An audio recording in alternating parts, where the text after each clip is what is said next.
Inside the world's most dangerous prisons, secret gangs, shocking meals, and survival tactics exposed. Behind the towering walls of the world's toughest prisons, life isn't just about survival. It's a hidden world of power, manipulation, and unexpected economies. From the USA to the UK and Australia, gangs control corridors, meals dictate status, and every decision can make or break you. What happens when the most basic human needs become weapons in a war you never see on the outside? Welcome to the reality most fear to imagine. Warning, disclaimer. This documentary is based on verified research, expert studies, and real inmate accounts. It explores prison life in a factual, educational, and safe way. No content is intended to glorify crime, violence, or illegal behavior. Viewer discretion is advised. Thumbs up enjoying the content? Don't forget to like this video, share your thoughts in the comments, and subscribe for more in-depth documentaries on psychology, survival, and real-life stories from inside the world's toughest environments. Your support helps us continue bringing you authentic, eye-opening content. Gangs and the invisible hierarchy. In every high-security prison, gangs act as the unseen rulers. Their influence is not always violent. Often it's psychological. They control resources, enforce rules, and create an economy of favors. According to Haney's research on institutional behavior, inmates often join gangs not for ideology, but for survival and identity. Take the example of an inmate in a U.S. federal prison. A small ramen packet could be worth more than cash inside. Gangs manage these resources, assigning value to commissary items, cigarettes, or even hygiene products, turning scarcity into power. Inmates quickly learn that alliances matter more than individual strength. Psychologically, this hierarchy taps into basic human needs: safety, belonging, and status. The same patterns emerge across continents. In UK prisons, research by the Ministry of Justice shows that informal gang networks dictate who eats first, who moves freely, and who must endure isolation. Australian Corrective services note that social bonds and perceived loyalty often outweigh formal institutional rules, creating a parallel system of governance. This invisible hierarchy also explains why minor disputes escalate. Inmates are constantly reading social cues, evaluating threats, and positioning themselves. Every meal, every glance, every favor becomes a calculated move in a high-stakes psychological chess game. By the end of this chapter, it's clear. In prison, the rules on the wall are not the rules in the yard. Power lives in the shadows, and survival demands understanding the hierarchy before it consumes you. Prison food in the mind.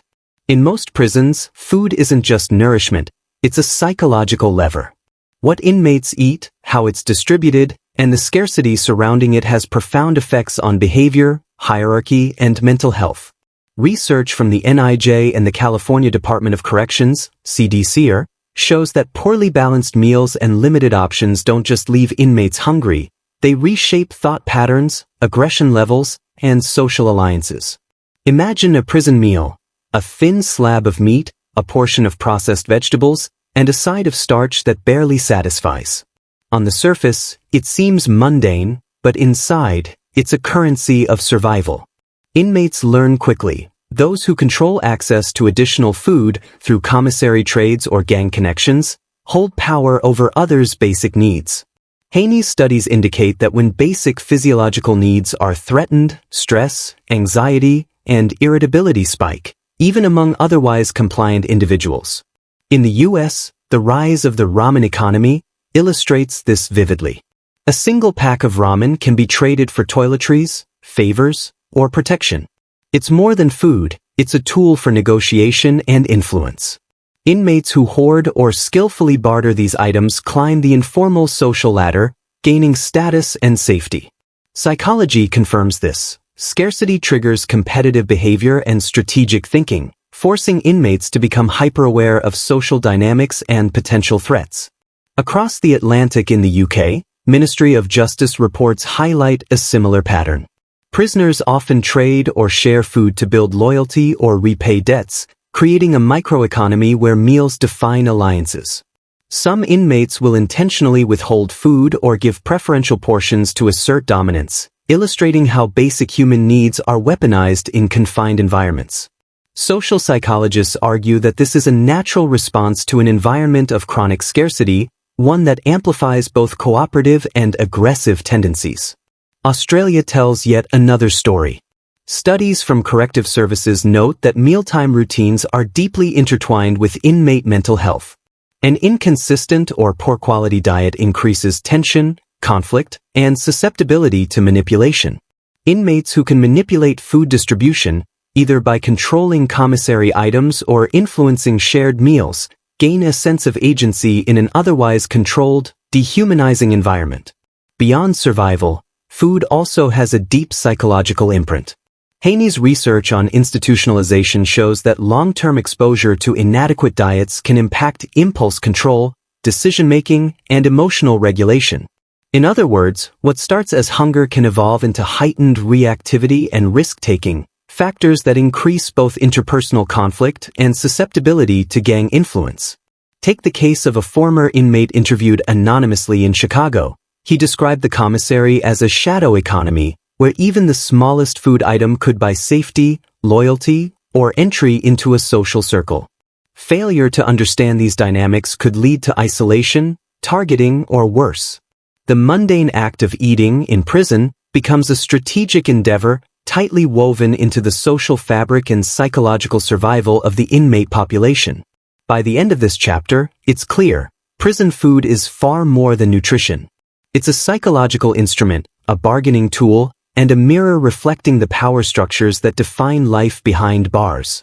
Those who master it, manipulate it, or understand it gain control over both body and mind, while those who ignore it risk becoming invisible, or worse, vulnerable. The hidden prison economy. Prison life is often seen as a rigid system of rules enforced by guards, schedules, and walls. But beneath this structure lies a complex, invisible economy. Inmates create networks, trade systems, and hierarchies that operate entirely outside official oversight, and understanding this economy is essential to surviving, and sometimes thriving, behind bars. The foundation of this economy is scarcity. According to research by the NIJ and studies of U.S. federal prisons, everyday items, soap, toothpaste, stamps, and even instant noodles become currency. Gangs and influential inmates often control these commodities, creating power dynamics rooted in access rather than force. A single commissary item can be traded multiple times in a single day, with its value fluctuating depending on supply, demand, and inmate reputation. The psychological implications are profound. As Haney notes, humans under constrained conditions naturally create trade systems, not just for survival but for identity and influence. Inmates learn to assess risk, gauge trustworthiness, and leverage social capital. Even small mistakes, like mismanaging a trade or showing disrespect, can have immediate social consequences, from ostracization to targeted bullying. In the UK, similar patterns emerge. Ministry of Justice reports show that inmates often form micromarkets, trading food, hygiene products, and favors. These markets are not chaotic. They are structured with their own rules, reputations, and enforcement mechanisms. Certain inmates, often affiliated with gangs, become middlemen or bankers, controlling the flow of goods and deciding who benefits. The result is a parallel economy that mirrors real-world market behaviors, including scarcity-driven inflation and strategic hoarding. Australia provides another layer of insight. Corrective services studies reveal that inmates often trade knowledge, protection, or services in exchange for material goods. A cellmate might provide laundry, cleaning, or companionship in return for food or toiletries. Here, the economy is intertwined with psychology and survival strategies, forcing inmates to constantly evaluate the cost of trust versus the risk of exploitation. This hidden economy extends beyond material items. Information itself becomes currency. Inmates with access to news, gossip, or legal updates hold significant social leverage. According to Chicago Crime Lab interviews, sharing or withholding information can determine whether an inmate is respected, feared, or ignored. The economy of information functions as a complement to tangible goods, further reinforcing the multi-layered social hierarchy within prison walls. Psychologically, these dynamics foster both resilience and stress. Inmates learn negotiation, strategic thinking, and emotional regulation, but they are also constantly exposed to betrayal, scarcity, and uncertainty. The constant need to calculate moves and assess social cues is exhausting, yet it becomes a core survival skill. Owen's work on institutionalized behavior highlights that inmates who master this hidden economy develop skills rarely seen outside prison, such as adaptive planning, social intelligence, and rapid problem-solving under pressure. One former inmate described it bluntly: "You learn the value of a pack of noodles faster than you learn the value of freedom." It's a world where every choice has ripple effects, and where survival depends not on brute force, but on understanding how human behavior adapts to extreme scarcity and social stratification. By the end of this chapter, it's clear: the hidden prison economy is not just about material survival, it's a psychological battlefield. Success depends on mastering both the tangible and intangible currencies, reading social signals with precision, and navigating an environment where every interaction carries weight. Violence, conflict, and psychological triggers. Prison violence is often portrayed in media as chaotic or senseless, but research shows it is highly structured, predictable, and psychologically rooted. According to studies from the NIJ, CDCR, and Haney's work on institutional behavior, violence in prisons is rarely random. It is triggered by social hierarchy challenges, resource scarcity, and psychological stressors. Understanding these triggers is key to understanding inmate behavior. In maximum security facilities, the threat of violence is a constant undercurrent. Inmates are always assessing risk: who can be trusted, who can be confronted, and what behaviors will provoke retaliation. Small incidents, like taking the last meal item, bumping into someone in the yard, or even a perceived disrespectful glance, can escalate quickly. Psychology research shows that chronic stress and deprivation increase reactivity, making minor provocations more likely to spark aggressive behavior. Gangs play a central role. They are not only enforcers of their own rules but also regulators of violence. According to Ministry of Justice reports from the UK and Corrective Services studies in Australia, gangs often preemptively control potential conflicts, either by mediating disputes or assigning punishments. Paradoxically, this creates a sense of order within chaos. While isolated acts of violence still occur, the overall system relies on structured enforcement and social norms dictated by inmate hierarchies. Psychological triggers extend beyond social tension. Inmates experiencing sleep deprivation, poor nutrition, and mental health issues are more prone to aggression.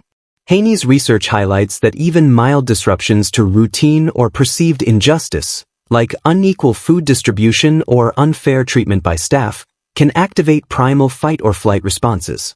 Over time, these triggers compound, creating an environment where hypervigilance and defensive aggression become essential survival skills. Conflict also has a strategic component.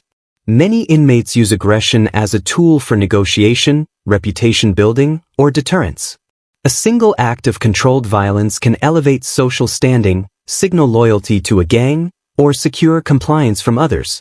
According to Chicago Crime Lab interviews, inmates often calculate the risk versus reward of confrontation, demonstrating that violence is rarely impulsive. It is a carefully measured response to complex social dynamics. Even within this controlled aggression, psychological manipulation is common. Inmates may exploit fear, misinformation, or alliances to provoke or prevent conflict. The interplay of trust and deception is constant. Every interaction carries potential consequences for social standing, safety, and access to resources. Irwin's studies on institutionalization emphasize that mastering this environment requires not only physical survival but also psychological acuity, including reading microexpressions, predicting behavior, and managing one's own emotional responses. Real-world accounts illustrate the stakes. A former inmate in the U.S. described learning that staying neutral could be just as dangerous as choosing sides. Observing social dynamics, understanding the unspoken rules, and knowing who to align with, if anyone, is critical.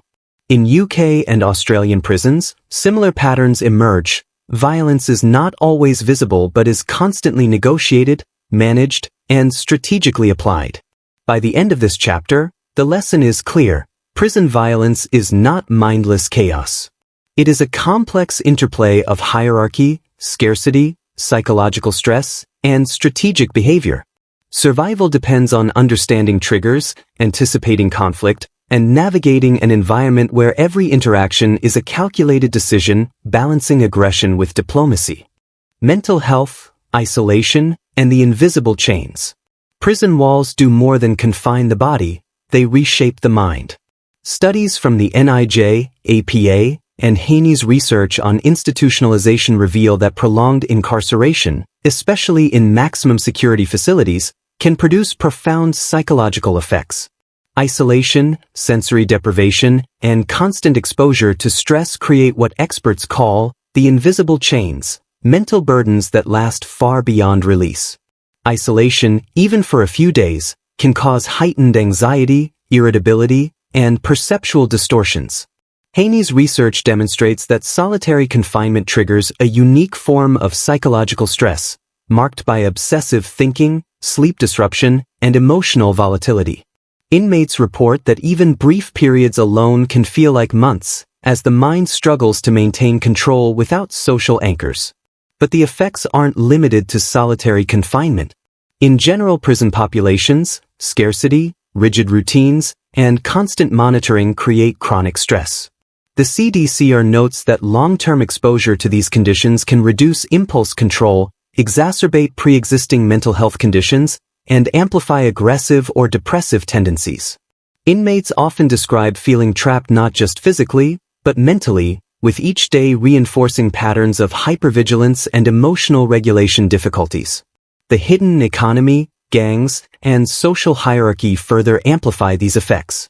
Inmates constantly calculate social moves, monitor threats, and negotiate alliances, which demands continuous cognitive effort. This mental strain can produce fatigue, frustration, and heightened reactivity, increasing the risk of conflict even among those who are normally nonviolent. According to the Chicago Crime Lab, mental resilience often determines who survives intact and who becomes socially marginalized. Food, too, plays a surprising role in mental health. Poor nutrition, irregular meals, and food scarcity affect cognition, mood, and stress response.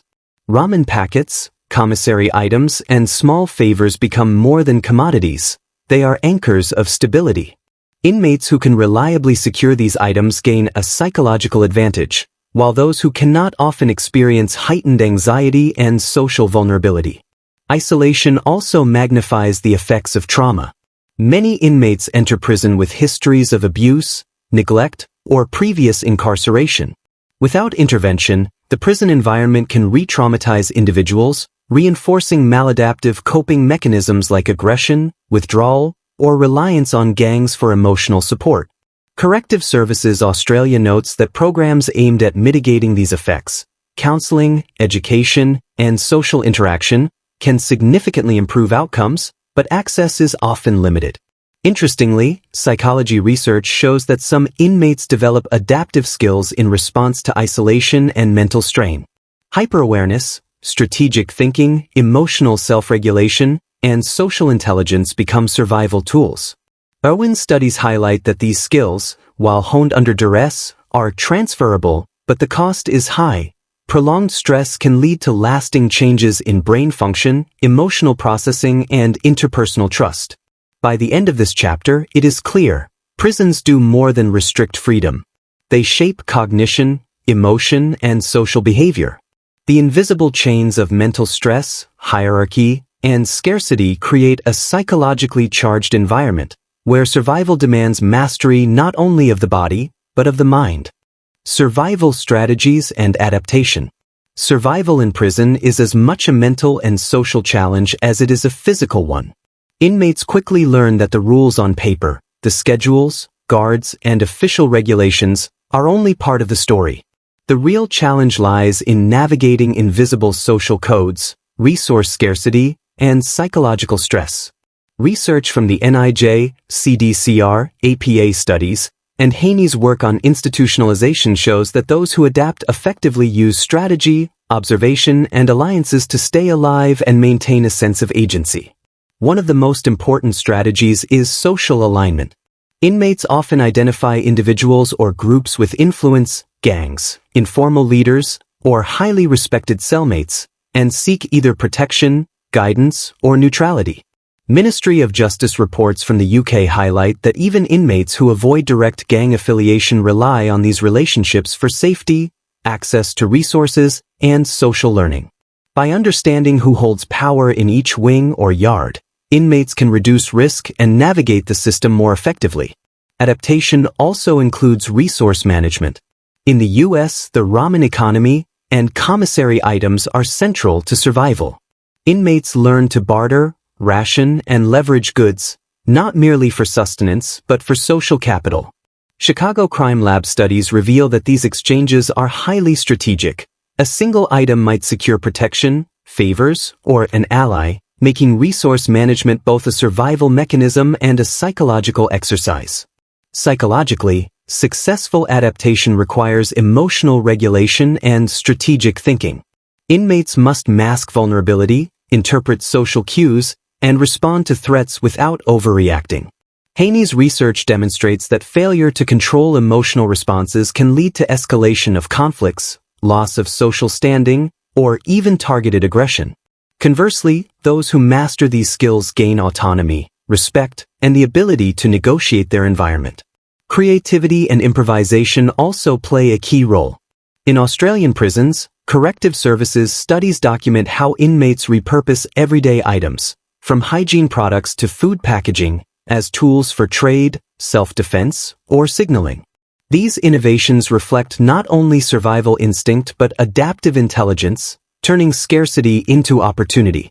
Education, skill building, and mental routines serve as another layer of adaptation. Inmates who engage in learning, art, or physical training often enhance their resilience, maintain structure in their day, and create psychological buffers against stress.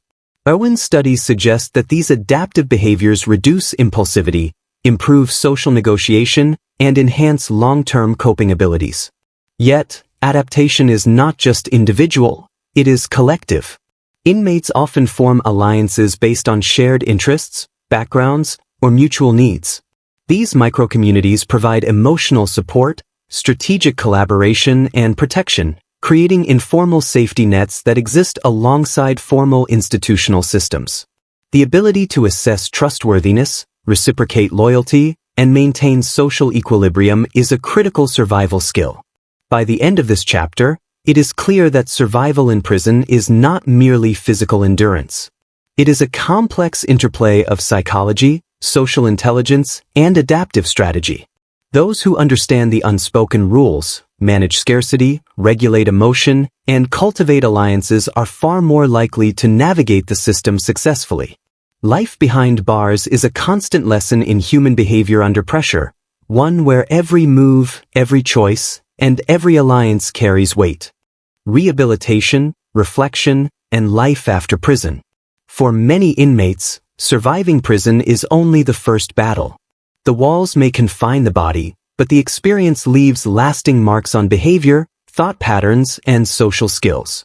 Research from the NIJ, CDCR, APA, and Haney highlights that successful reintegration depends not only on access to programs and education but also on psychological adaptation and reflection. Rehabilitation programs vary across the globe, but the most effective share a common goal: rewiring behavior shaped by scarcity, aggression, and hypervigilance. In the U.S., education, vocational training, and therapy aim to provide inmates with skills and coping mechanisms to navigate life outside prison. Studies show that inmates who engage in structured programs develop better impulse control, improved decision-making, and stronger social skills.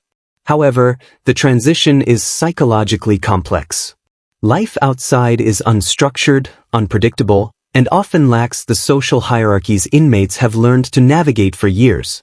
Haney's research on institutionalization notes that many former inmates experience difficulty in trusting others, assessing risk, and making autonomous choices because their brains have been conditioned for survival in a highly constrained environment. gangs, social alliances, and the hidden economy in prison leave lingering effects.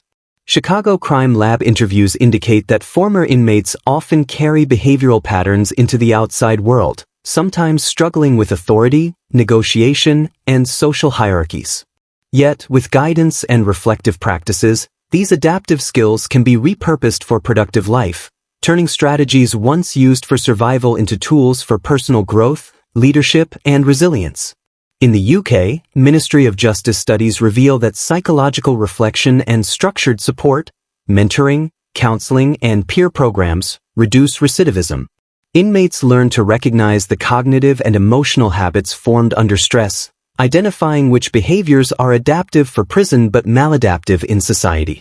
The process of reflection becomes essential to reintegration, enabling individuals to rebuild social bonds, pursue employment, and reclaim autonomy.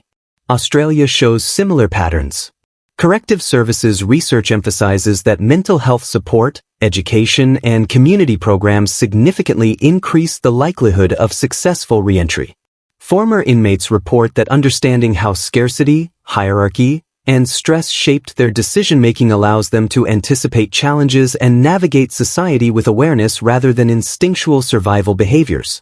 Rehabilitation is not just about skills. It's about psychological recalibration. Inmates learn to trust without fear, negotiate without aggression, and adapt without hypervigilance.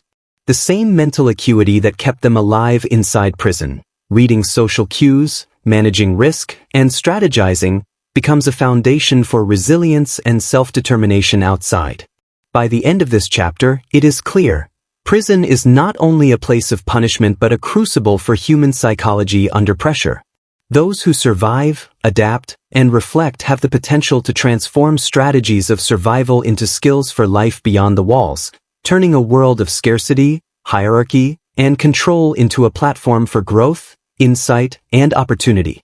Life inside the world's toughest prisons is a lesson in human behavior, psychology, and adaptation. From gang hierarchies to hidden economies, from food scarcity to mental resilience, inmates navigate a complex, high-stakes environment every day. Survival demands strategy, emotional regulation, and social intelligence, while rehabilitation offers a chance to transform these hard-earned skills into tools for life beyond confinement. If this journey into the hidden world of prison life fascinated you, make sure to subscribe and hit the notification bell. You'll gain access to more documentaries exploring real human behavior, psychology under pressure, and untold stories from the world's most extreme environments. The story doesn't end here. The more you understand human survival, the more prepared you are to face the world itself.